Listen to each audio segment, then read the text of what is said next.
Hello everyone, and welcome to another video. Today we're going to continue talking about the end of the Civil War, how everything came to a close, and what comes next. So, explaining the North's victory. With hindsight, it is tempting to claim that the Union victory had been certain from the outset, but that is not the case. When the war began, the South had confidence, outstanding military leadership, and a strong determination to defend its land. By contrast, many Northerners were far less committed to the fight. So, reasons for Union victory. So there are 5 major reasons for the Union victory. We have superior political leadership, technological superiority, a larger population, better finances, and more resources and supplies. You see, the South was very agricultural, meaning that it had a farming-based economy and not a whole lot of factories and things like that for industry. And while farming is important, you have to feed your soldiers, but you also have to equip them. If you remember back to our lesson on Gettysburg, one of the reasons that the Confederates were attacking Gettysburg is because they wanted to get some shoes from the shoe factory at Gettysburg.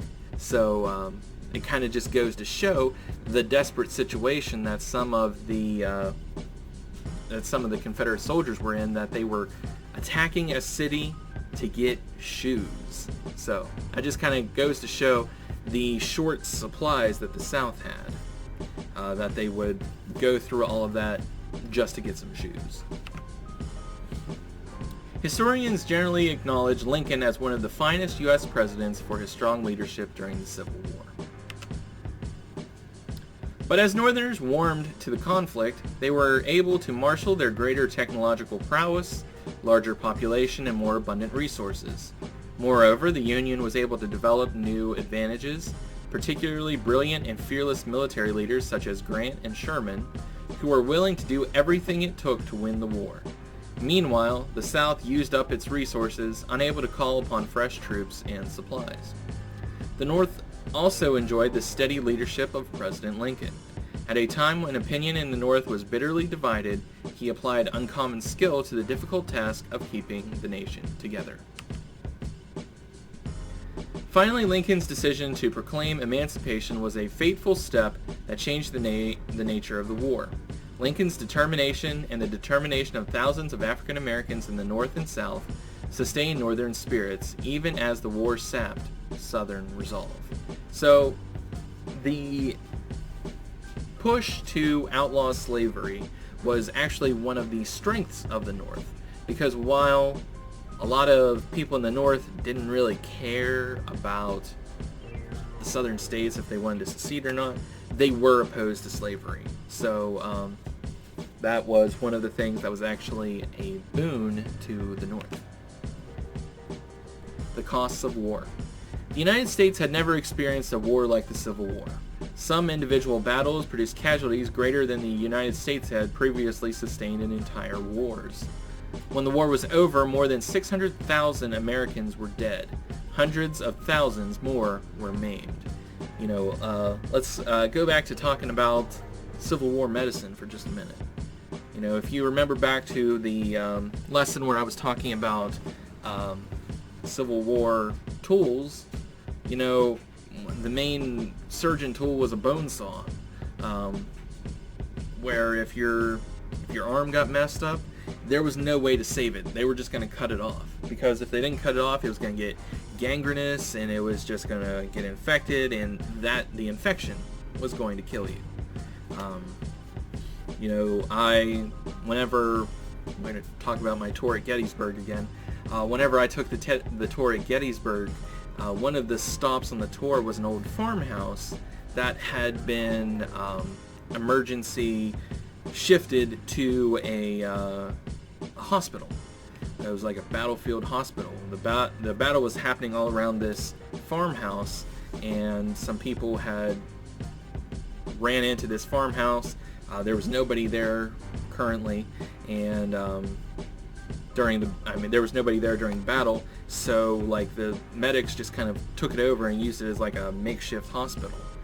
And as the story goes, whenever the people that owned the land returned to the farmhouse, they said that one of the first things they saw was a pile of severed limbs outside the kitchen window, because they had just turned their kitchen into essentially an operating room. And they're cutting off people's limbs and just throwing them out the window. Get them out of here. A little grim, a little grotesque. I'm sorry about that, but that was just the nature of things at this time. Civil War photographer Matthew Brady's New York City studio.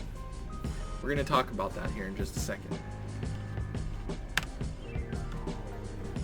The Civil War ushered in the harsh reality of modern warfare. For the first time, ordinary citizens could see the carnage of the battlefield through the photographs of journalists such as Matthew Brady. His exhibition, The Dead at Antietam, provided graphic evidence of the terrible realities of war. So this guy was a photographer, and he went to different Civil War battles, mostly the one at Antietam, and just took pictures and made a gallery of pictures of that. Now, your average person at this time had never seen the battlefield, had never seen just what it means to go to war. So whenever this became more seen, people kind of realized just how nasty war is. They knew it was bad, they knew people died, but they didn't really get how bad it was until they saw these pictures. Economic impact. After the fighting ended, social and political disillusionment on both sides fed economic greed. The era following the war came to be known as the Gilded Age, a term that suggested a superficial glitter and beauty covering up an underlying decay. Nevertheless, in the North, the industrial boom that was fueled by the war continued. In 1862, Congress passed both the Land Grant College Act and legislation authorizing a protective tariff. The Land Grant College Act was also called the Morrill Act after its sponsor, Justin Morrill, a congressman from Vermont. He gave money from the sale of public lands to states for the establishment of universities that taught agriculture and mechanical arts. The tariff protected northern industry from foreign competition and raised much-needed revenue for the Union war effort. It also led to a surge in manufacturing that lasted far beyond the end of the war. After 1865, northern factories, banks, and cities underwent sweeping industrialization, helping the United States emerge as a global economic power. In contrast, rebuilding the South was slow and tortured. Southern cities such as Richmond and Atlanta lay in ruins, as did many of the region's factories and railroads. The South struggled to regain its economic footing after the war, often relying on northern investment and seeking ways to enter the modern cash economy. For many decades, agriculture would remain at the center of the Southern economy. Northerners, forgetting Sherman's destruction of Southern assets, would often blame the slow recovery on Southerners' own shortcomings. And there's a societal impact. As a result of the war, the Southern landscape was in shambles. Many Confederate soldiers returned to find their homes and farms destroyed. Millions of dislocated white Southerners drifted aimlessly about the South in the late 1865. Defeat had shaken them to the very core of their beliefs. Some felt that they were suffering a divine punishment.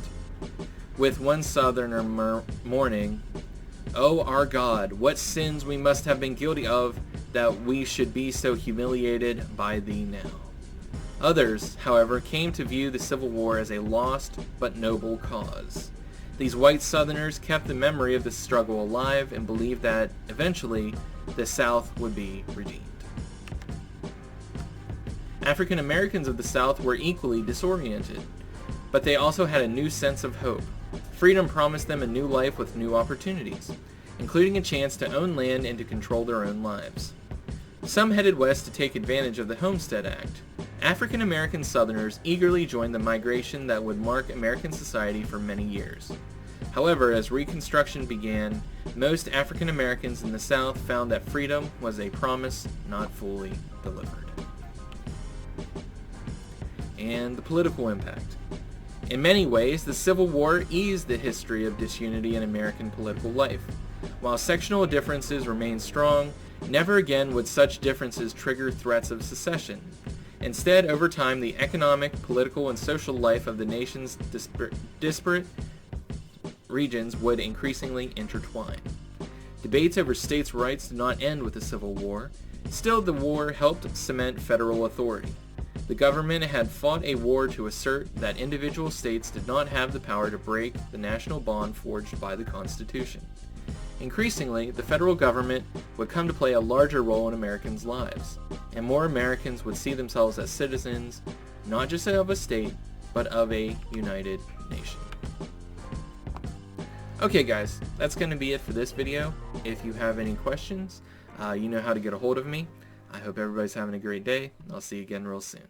Bye.